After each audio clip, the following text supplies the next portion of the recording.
Welcome to the next video in the Privacy Compliance Implementation series of how-to videos. This next video is going to pick up right where we left off from the last video, so I'd suggest watching that if you haven't. And this video is only going to apply to those that are using a consent management platform that we do not support for our auto opt-in, auto opt-out feature, or to those that wish to emulate scenarios that are not binary, as in just opt in or opt out, but perhaps you want to test a scenario where a user toggles specific categories to opt into, such as analytics or functional cookies. So if either of those things apply to you, then this video will be worth your while. So let's move on. From the last video, this is the auto opt-in, auto opt-out uh, pre-audit action that I was referring to. It is pretty straightforward. If we support your CMP, you can choose to accept all or reject all. So if you do not have a CMP in this list, or you want to do something other than the binary accept all, reject all, something in the middle, as far as a user opting into specific categories, here's what we're going to do instead. So we're going to use a different action type.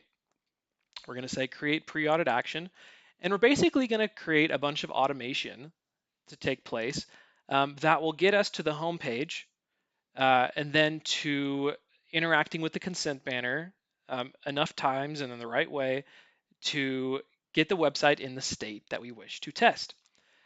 So this is going to we're going to talk a little bit about selectors, which is the means by which front-end automation is often created.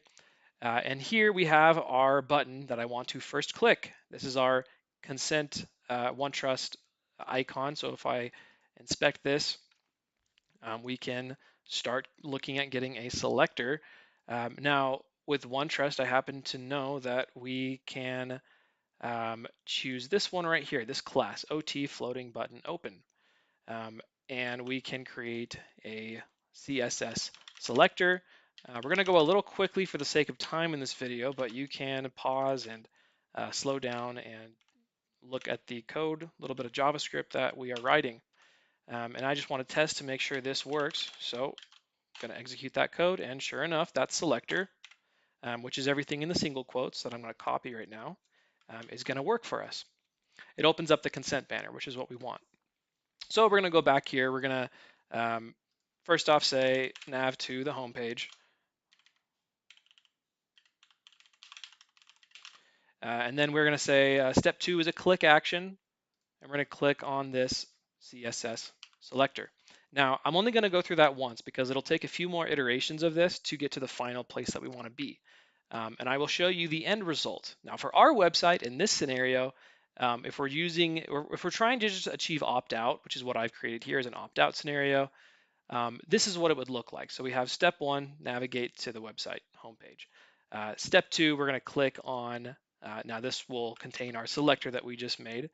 And then we're going to clear cookies before the final step.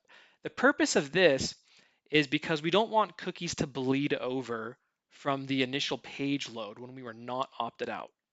Because otherwise we'll see in the reporting some cookies that were pre-opt-out, in other words.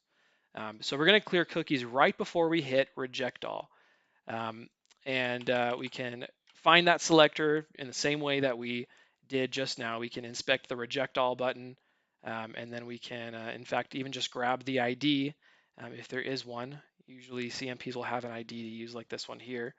And then we can copy that and put it in the correct field here. And we'll choose selector type ID. And that is it. So if you are, again, using a non-supported CMP, go through these steps that I outlined. The exact actions will likely differ. The selectors will differ. You may have more actions than I have, but repeat those steps enough times until you get to a point where you have succeeded in configuring the state in a certain consent scenario. Thanks for watching, and I'll move on to the next video.